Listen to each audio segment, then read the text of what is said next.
Good morning बच्चों आज इस वीडियो लेक्चर में अपन नई यूनिट स्टार्ट कर रहे हैं। जैसे टाइटल से भी आपको पता चल रहा होगा, बायोटेक्नोलॉजी, जैव प्रौद्योगिकी या जैव तकनीकी।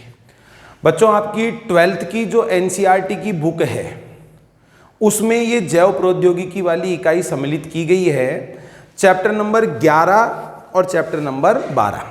एक बार मैं थोड़ा सा सिलेबस के बारे में आपको बता देता हूं।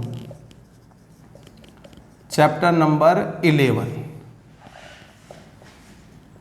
जैव प्रौद्योगिकी, सिद्धांत व प्रक्रम, प्रिंसिपल एंड प्रोसेस। जैव प्रौद्योगिकी किन किन सिद्धांतों पर काम करती है और जैव प्रौद्योगिकी का प्रक्रम क्या होता है, ये चीजें तो बच्चों अपने को पढ़नी है चैप्टर नंबर 11 में। और जो चैप्टर नंबर 12 है वो है बच्चों जैव प्रौद्योगिकी के अनुप्रयोग।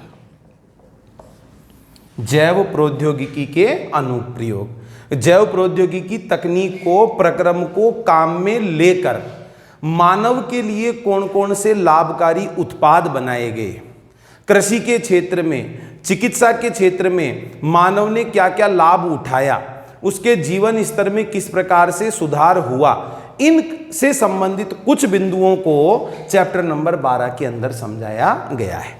और ये जो दोनों ही चैप्टर हैं ये आपकी बच्चों बायोटेक्नोलॉजी वाली यूनिट में सम्मिलित किए गए हैं और एप्रोक्स 4 से लेकर 6 क्वेश्चन आपके नीट के एग्जाम में इस बायोटेक्नोलॉजी वाली यूनिट से पूछे जाते हैं। क्लियर? ये तो बात हो गई बच्चों दोनों चैप्टर्स की।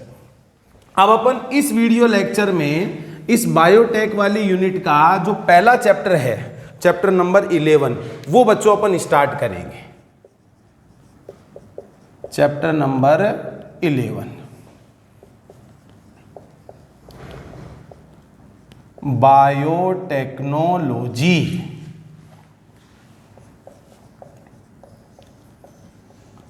प्रिंसिपल्स एंड प्रोसेस, जैव प्रौद्योगिकी। जैव प्रौद्योगिकी कह दो बेटे या जैव तकनीकी कह दो, एक ही बात है। प्रिंसिपल, सिद्धांत तथा प्रक्रम। क्लियर? अब सबसे पहले तो बच्चों अपन ये समझते हैं कि ये बायोटेक्नोलॉजी है क्या। देखो बेटे, जैसे नाम से ही पता चल रहा है बायोटेक्नोलॉजी, दो शब्दों से मिलकर ये बायोटेक्नोलॉजी शब्द बना है। एक तो बायो और दूसरा है बच्चों टेक्नोलॉजी। बायो से अपन को मतलब क्या लगाना है, लिविंग, सजीव, और टेक्नोलॉजी तकनीक है। ठीक है? अब अपन जानते हैं बायोलॉजी में अपन अध्ययन करते हैं किनका, सजीवों का। तो सजीवों के साथ में अपने को क्या अप्लाई करनी है, तकनीक अप्लाई करनी है। तो सिंपल सी भाषा में अपन क्या समझ सकते हैं, बायोलॉजी में तकनीक का समावेश। बायोलॉजी में तकनीक का समावेश, बस यही चीज क्या है, बायोटेक्नोलॉजी। लेकिन ऐसा क्यों करें, तो ध्यान दो बच्चों, बायोलॉजी में तकनीक का समावेश करके मानव उपयोगी उत्पाद व सेवाएं, बायोलॉजी में तकनीक का समावेश करके मानव उपयोगी उत्पाद प्राप्त किए जाते हैं और कुछ महत्वपूर्ण सेवाएं प्राप्त की जाती है, जिनकी वजह से मनुष्य का जीवन स्तर सुधरता है। तो बच्चों मुख्य जो उद्देश्य है बायोटेक्नोलॉजी का, वो मुख्य उद्देश्य यही है कि ऐसे उपयोगी उत्पादों का निर्माण किया जाए, ऐसी सेवाएं प्राप्त की जाए जिससे मनुष्य के जीवन स्तर में सुधार हो। यही लक्ष्य मानकर और इस शाखा का उदय हुआ है। तो देखो बच्चों, बायोटेक्नोलॉजी जो है वो बायोटेक्नोलॉजी जीव विज्ञान की एक नवीन शाखा है। जीव विज्ञान की एक नवीन शाखा है। अध्ययन जो इसका हो रहा है वो एक नई ब्रांच के रूप में हो रहा है। लेकिन बच्चों बायोटेक्नोलॉजी जो है वो कोई एक नई चीज नहीं है। प्राचीन समय में भी हमारे पूर्वजों के द्वारा जीव विज्ञान में तकनीक का प्रयोग किया जाता था विभिन्न उत्पादों को तैयार करने में। जैसे अगर अपन बात करें विभिन्न प्रकार के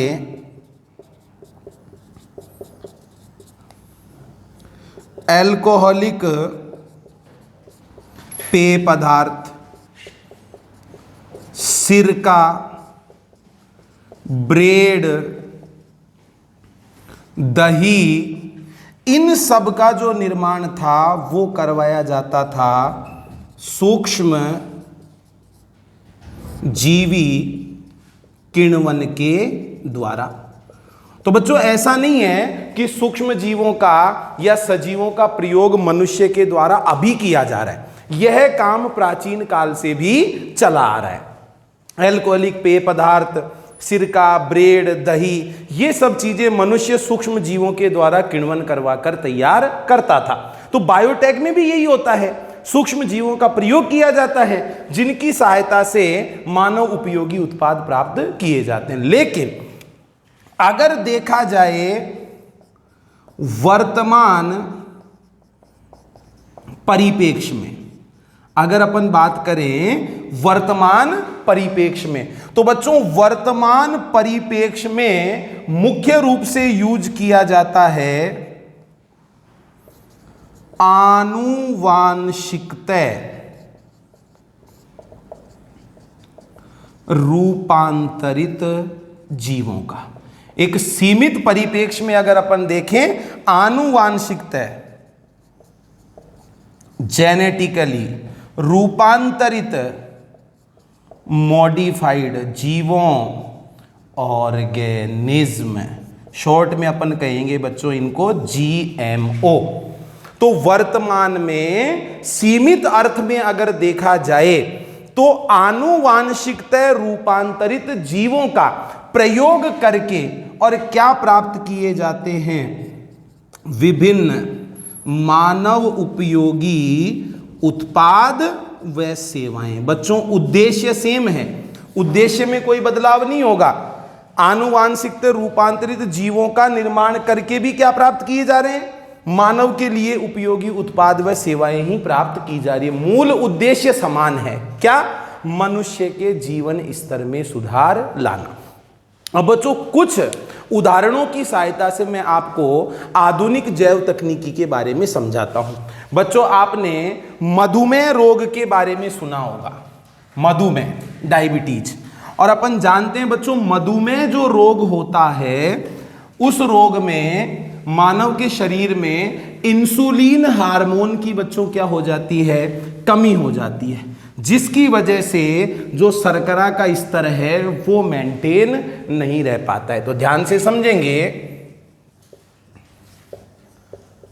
मधुमेह रोग क्या होता है बच्चों, इसमें इंसुलिन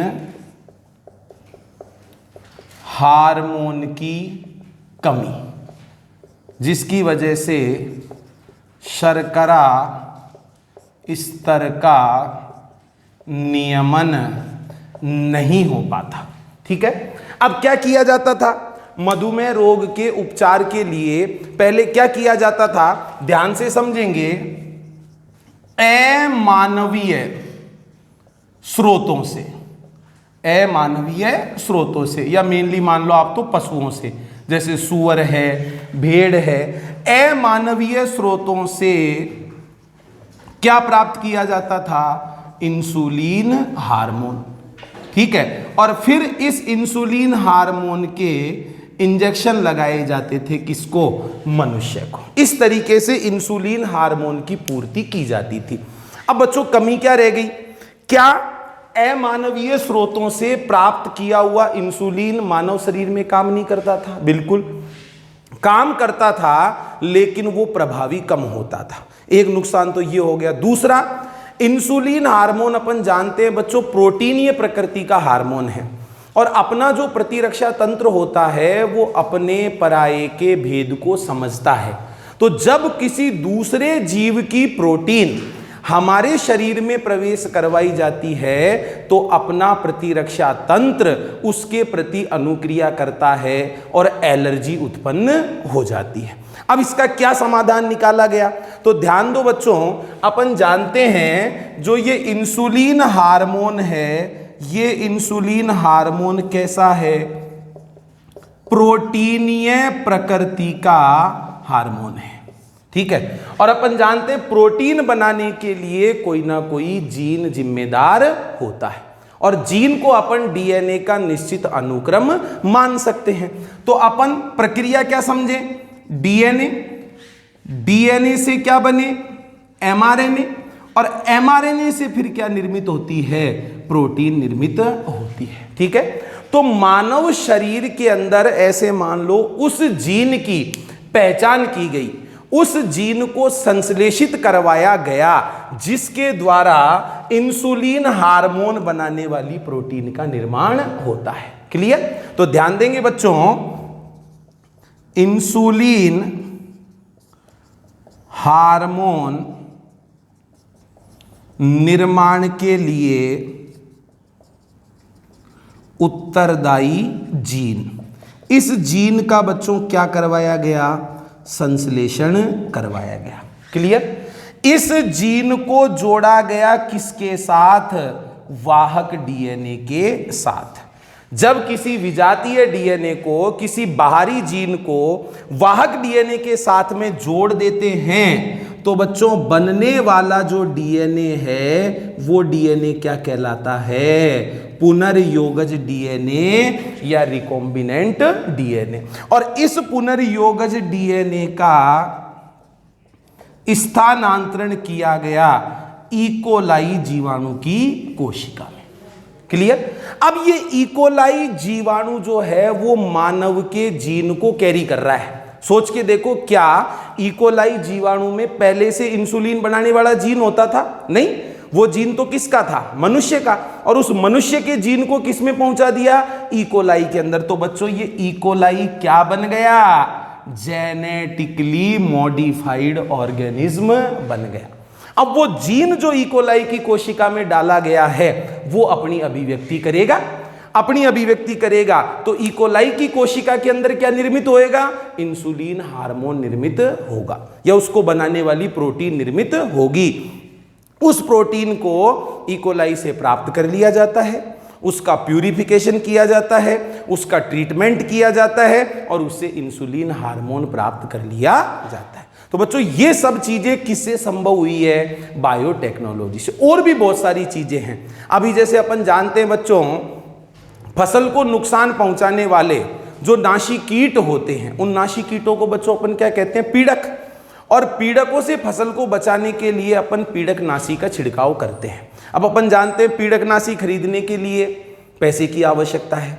पीड़कनाशी नॉन टारगेट इंसेक्ट को भी मारेगा। कोई ऐसा तो है नहीं कि जिस इंसेक्ट को अपन मारना चाहते हैं वो उसी को मारेगा, वो तो दूसरे इंसेक्ट को भी मारेगा। इसके साथ साथ मिट्टी का, वायु का, जल का प्रदूषण भी होगा, और वो कीटनाशी रसायन जो है वो फसल के उत्पादों के साथ हमारे शरीर में भी पहुंचेगा। अब इन सब का क्या समाधान हो सकता है? अगर पादप को ही क्या बना दिया जाए? कीट प्रतिरोधी बना दिया जाए। पादप को, फसल को कोई कीट नुकसान ना पहुंचा पाए तो बताओ कितना अच्छा होगा। ये सब किससे संभव हुआ है? बायोटेक्नोलॉजी से। आपने खूब उदाहरण बच्चों पढ़ा भी होगा, बीटी कपास। जानते हो बच्चों बीटी कपास। यहां पर बीटी से मतलब क्या लगाना है, एक जीवाणु, BT, B for Bacillus, T for thuringiensis. तो बच्चों ये जो जीवाणु होता है, ये जीवाणु एक विषैली प्रोटीन बनाता है। और अपन जानते हैं बच्चों विषैली प्रोटीन के लिए कोई ना कोई जीन जिम्मेदार है। तो यहां पर जो जीवाणु का जीन जिम्मेदार है उसको कहते हैं क्राइजीन। उसको क्या कहते हैं बच्चों, क्राइजीन। तो सेम काम किया गया, जो क्राइजीन था उस क्राइजीन को ट्रांसफर कर दिया किसमें, कपास के पादप में। तो उस जीन के द्वारा कपास के पादप में क्या बनी, विषैली प्रोटीन बनी। अब उस कपास के पादप के भागों का अगर भक्षण करेगा कोई कीट या उसका लार्वा, तो वो भक्षण करके क्या हो जाएगा बच्चों, नष्ट हो जाएगा। तो ये जो बीटी कपास है ये क्या हो जाएगा, कीट प्रतिरोधी पादप। ठीक है। इसके अलावा और अपन देखें चिकित्सा के क्षेत्र में विभिन्न प्रकार के टीके। वर्तमान में बच्चों अपन जानते हैं कोरोना या कोविड-19 जो वायरस है उसका कहर चल रहा है। ठीक है। तो उस वायरस के अगेंस्ट खूब सारे टीके निर्मित किए जा चुके हैं। किससे संभव हुआ, बायोटेक्नोलॉजी से। परख नली शिशु तकनीक, टेस्ट ट्यूब बेबी, किससे संभव हुई बच्चों, बायोटेक्नोलॉजी। तो ऐसे सैकड़ों हजारों उदाहरण हैं। ठीक है। प्रतिजैविक औषधियां हैं। किसी बीमारी का सही इलाज हो तो उस सही इलाज के लिए सबसे पहले क्या जरूरी है, बीमारी का पता लगना, पहचान करना। तो वर्तमान में बच्चों ऐसी खूब सारी तकनीकें हैं जिनके द्वारा प्रारंभिक स्तर पर ही रोगों का पता लगाया जा सकता है। ठीक है। इवन रोगों से बचने के लिए अपन टीके लगवा सकते हैं, प्रतिरक्षा तंत्र मजबूत होगा। ठीक है। बीमारी होने के बाद में अपन विभिन्न तकनीकों से उनका पता लगा सकते हैं। अच्छी एंटीबायोटिक दवाओं से अपन उनको ठीक कर सकते। ये सब चीजें बच्चों किससे संभव हो पाई है, बायोटेक्नोलॉजी से संभव हो पाई। तो आपको यहां पर अपने मस्तिष्क में यह बात बैठा लेनी है कि विभिन्न प्रकार के मानव उपयोगी उत्पाद और सेवाएं प्राप्त की जाती है बायोलॉजी में तकनीक का समावेश करके, जिससे मानव का जीवन स्तर सुधरे। तो ये तो हो गया बच्चों परिचय। अब अपन देखते हैं बायोटेक्नोलॉजी की परिभाषा, डेफिनेशन ऑफ बायोटेक्नोलॉजी।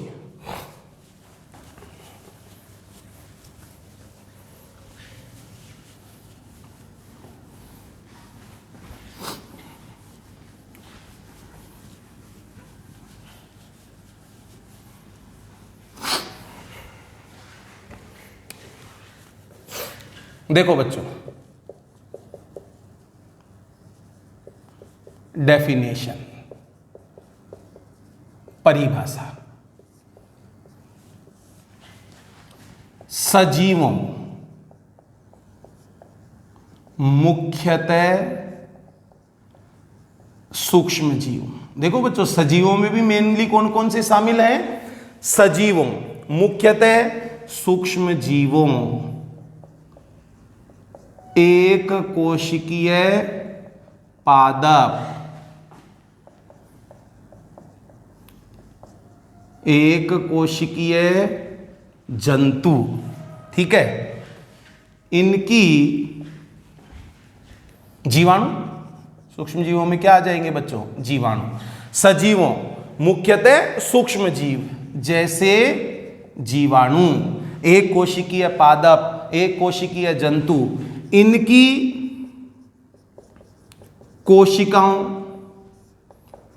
कोशिकाओं के घटकों तथा इनमें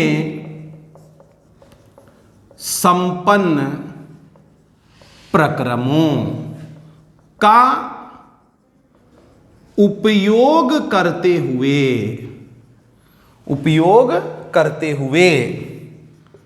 मानव उपयोगी उत्पाद व सेवाएं प्राप्त करना ही जैव तकनीकी है। क्लियर? ये हो जाएगी बच्चों बायोटेक्नोलॉजी की परिभाषा।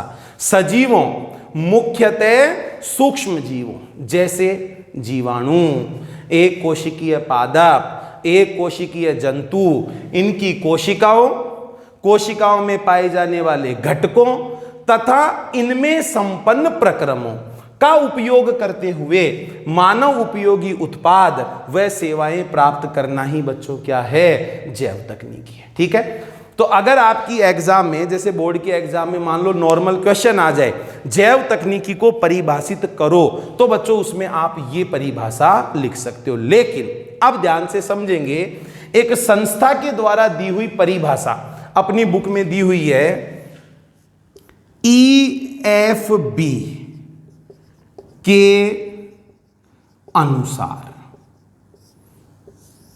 EFB के अनुसार। तो बच्चों सबसे पहले तो अपने को यह समझना है कि ये EFB क्या है। EFB फुल फॉर्म पर ध्यान देंगे, E for European, F for federation, B for biotechnology. Full form क्या हो जाएगी बच्चों, European federation of biotechnology.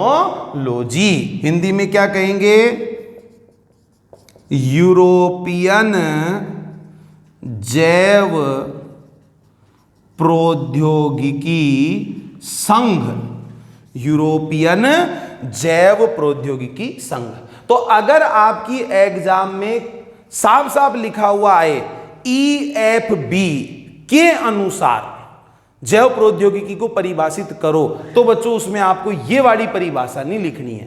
Normal question आ गया जैव तकनीकी को या जैव प्रौद्योगिकी को परिभाषित करो, तब भले ही आप कोई सी भी परिभाषा लिख सकते हो, लेकिन एग्जाम में अगर साफ साफ ये लिखा हुआ आ जाए EFB के अनुसार जैव तकनीकी क्या है, EFB के अनुसार जैव तकनीकी को परिभाषित करो, तो बच्चों आप ये परिभाषा नहीं लिखोगे। अब मैं जो परिभाषा बता रहा हूं वो आपको लिखनी पड़ेगी।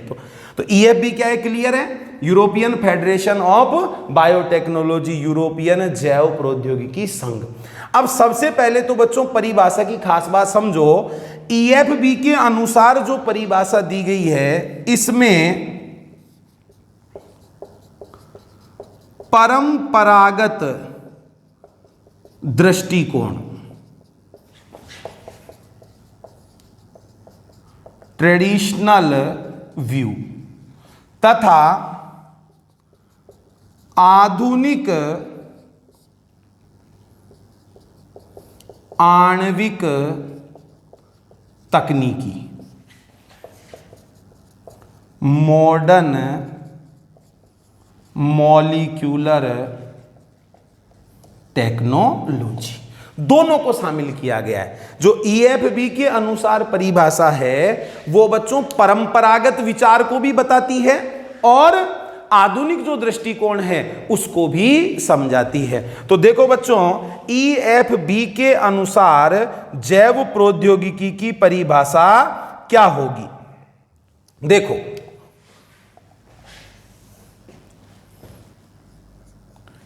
EFB के अनुसार, ध्यान से समझेंगे, जैव प्रौद्योगिकी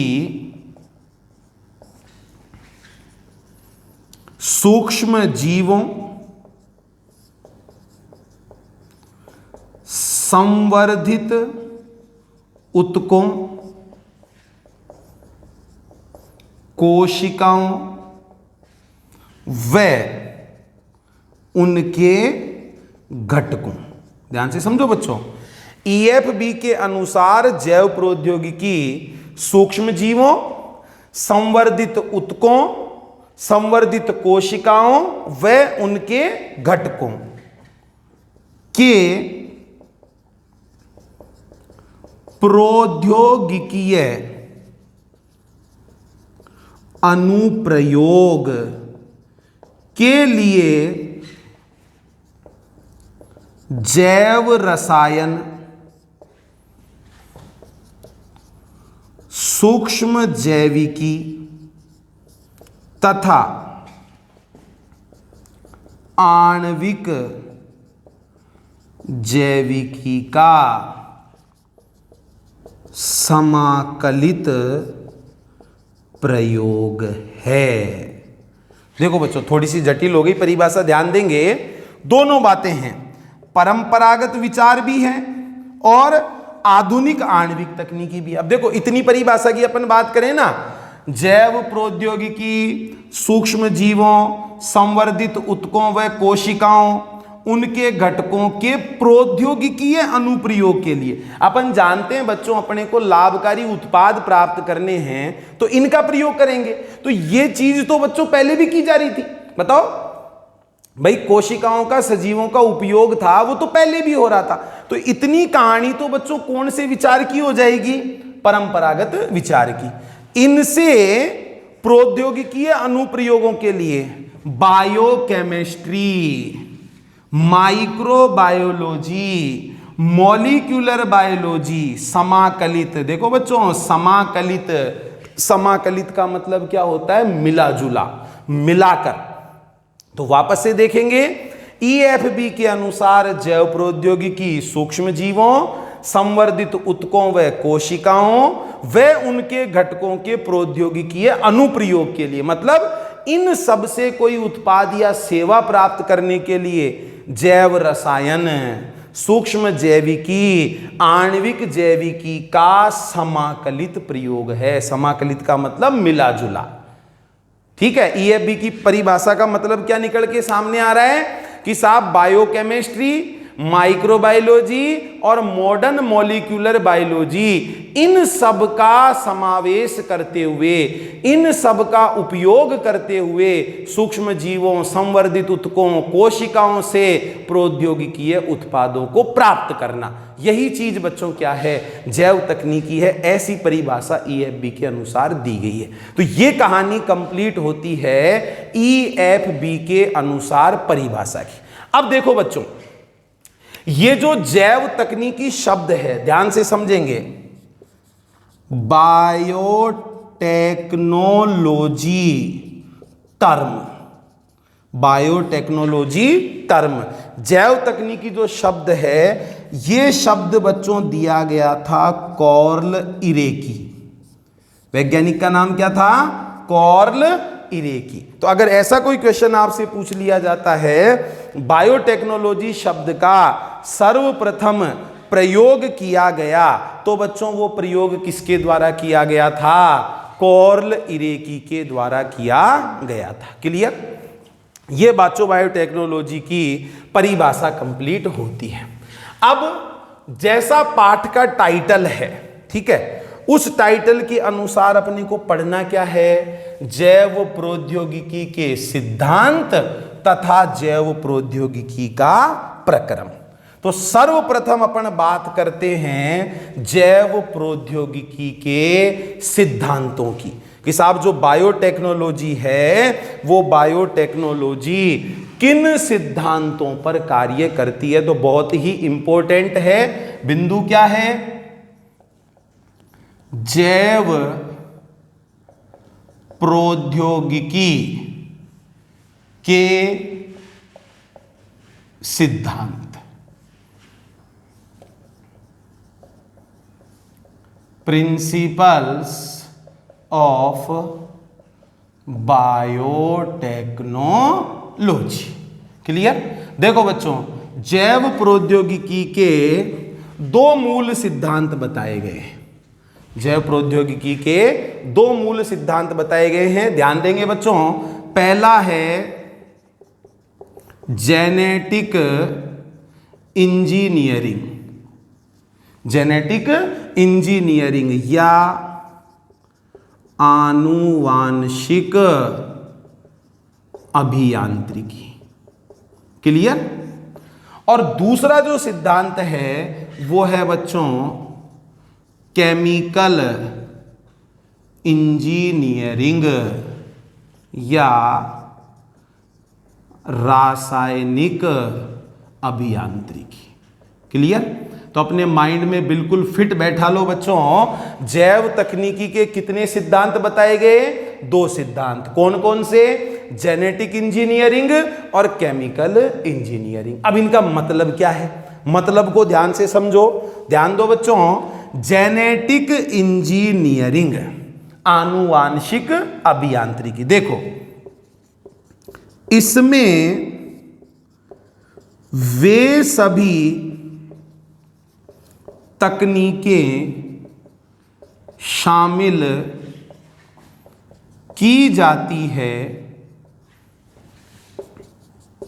जिनके द्वारा, इसमें वे सभी तकनीकें शामिल की जाती है जिनके द्वारा आनुवांशिक पदार्थ, और आप जानते हो बच्चों आनुवांशिक पदार्थ क्या होता है, मेनली डीएनए। क्या आरएनए भी आनुवांशिक पदार्थ हो सकता है? बिल्कुल हो सकता है कुछ विषाणुओं में। तो आनुवांशिक पदार्थ डीएनए भी हो सकता है, आनुवांशिक पदार्थ आरएनए भी हो सकता है। तो आनुवांशिक अभियांत्रिकी का मतलब क्या होगा, इसमें वे सभी तकनीकें शामिल की जाती है जिनके द्वारा आनुवांशिक पदार्थ डीएनए अथवा आरएनए के रसायन में फेरबदल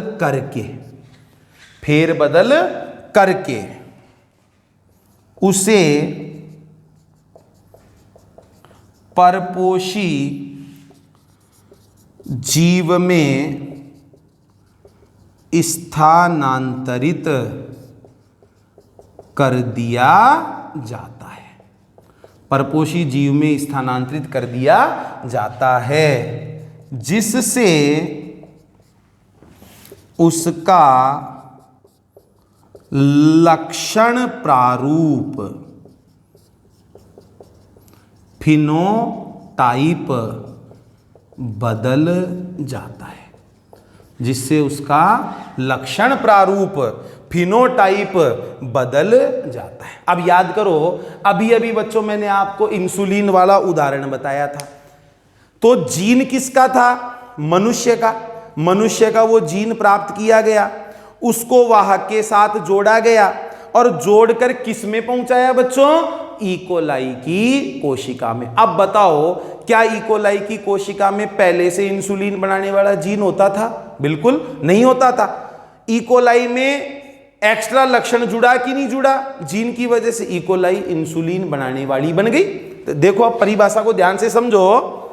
इसमें वे सभी तकनीकें शामिल की जाती है जिनके द्वारा आनुवांशिक पदार्थ डीएनए अथवा आरएनए के रसायन में फेरबदल करके उसे परपोषी जीव में स्थानांतरित कर दिया जाता है, जिससे उसका लक्षण प्रारूप बदल जाता है। ये जो पूरा प्रोसेस होता है, इस पूरे प्रोसेस को ही बच्चों क्या कहेंगे? आनुवांशिक अभियांत्रिकी। अब ध्यान दो, इंपॉर्टेंट चीज, father of genetic engineering, father of genetic engineering, आनुवांशिक अभियांत्रिकी के जनक, ये बच्चों किसको कहा जाता है? तो ध्यान से समझेंगे, पॉल बर्ग। वैज्ञानिक का नाम क्या था? पॉल बर्ग। पॉल बर्ग को क्या कहा जाता है? आनुवांशिक अभियांत्रिकी के जनक। क्या काम किया था इन्होंने? इधर ध्यान दो बच्चों, सिमियन वायरस 40, शॉर्ट में कहा जाता है इसको SV40। इस सिमियन वायरस 40 का तो बच्चों क्या काम में ले लिया? विजातीय डीएनए। और इसके डीएनए को जोड़ा गया किसके साथ में? लैम्बडा जीवाणु बोजी। लैम्बडा जीवाणु बोजी के डीएनए का प्रयोग कैसे किया गया? वाहक के रूप में। तो बच्चों, जिस जीन का प्रवेश कराना था फेरबदल करके किसी परपोषी में, वो जीन तो किससे प्राप्त किया गया? सिमियन वायरस 40 से, SV40। तो इससे तो मान लो प्राप्त कर लिया क्या? विजातीय डीएनए। और इस डीएनए के खंड को किसके साथ में जोड़ा गया? लैम्ब्डा जीवाणु भोजी के डीएनए के साथ में। मतलब लैम्ब्डा जीवाणु भोजी का प्रयोग कैसे हुआ है? वाहक के रूप में। अब याद करो, यदि विजातीय डीएनए को वाहक के साथ में जोड़ दिया जाता है तो बच्चों क्या बन जाता है? पुनर्योगज डीएनए। क्या बन जाता है? पुनर्योगज डीएनए।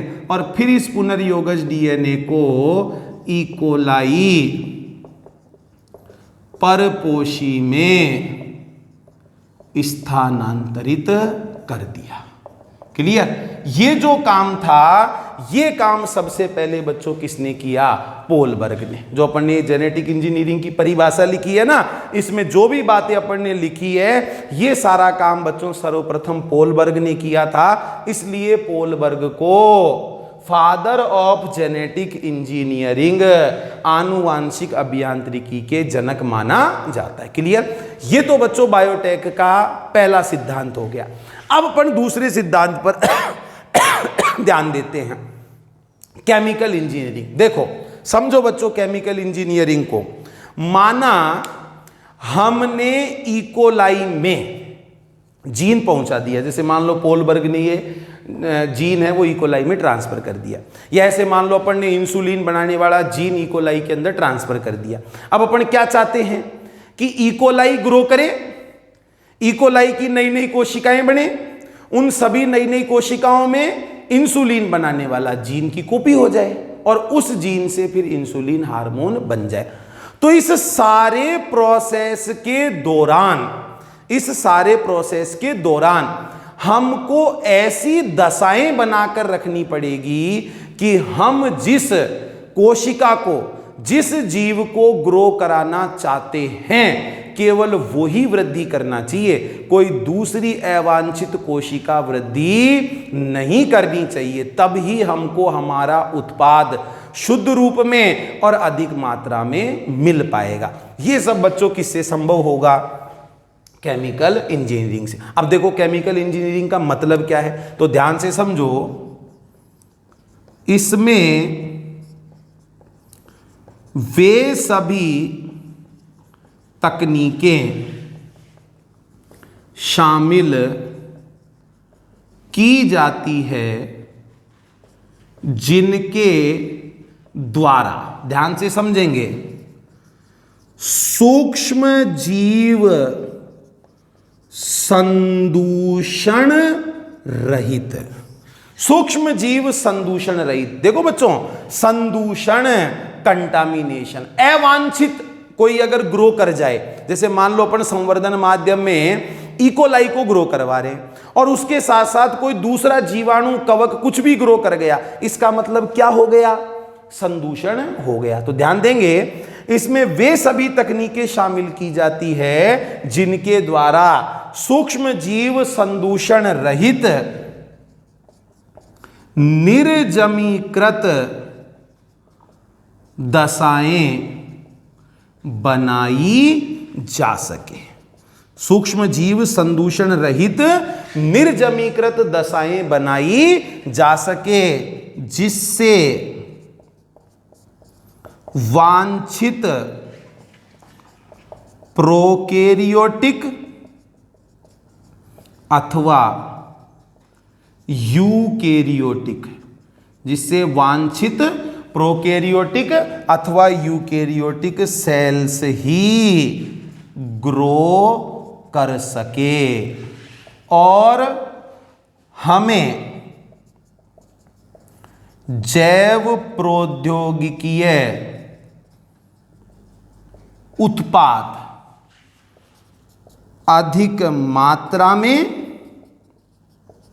व शुद्ध रूप से प्राप्त हो सके, जिसकी वजह से हमको उत्पाद अधिक मात्रा में भी प्राप्त हो और शुद्ध रूप में भी प्राप्त हो। ऐसा कब हो सकता है? ऐसा तब ही हो सकता है जब हम जिसको ग्रो करवाना चाहते हैं वही कोशिका ग्रो होनी चाहिए। किसी भी सूक्ष्म जीव का संदूषण नहीं होना चाहिए। तो केमिकल इंजीनियरिंग का मतलब ही क्या हो जाएगा? इसमें वे सभी तकनीकें शामिल की जाती है जिनके द्वारा सूक्ष्म जीव संदूषण रहित निर्जमीकृत दशाएं बनाई जा सके, जिससे वांछित प्रोकैरियोटिक अथवा यूकैरियोटिक सेल्स ही ग्रो कर सके और हमको जैव प्रौद्योगिकी उत्पाद अधिक मात्रा में शुद्ध रूप से प्राप्त हो सके। जैसे एग्जाम्पल देखो, एंजाइम,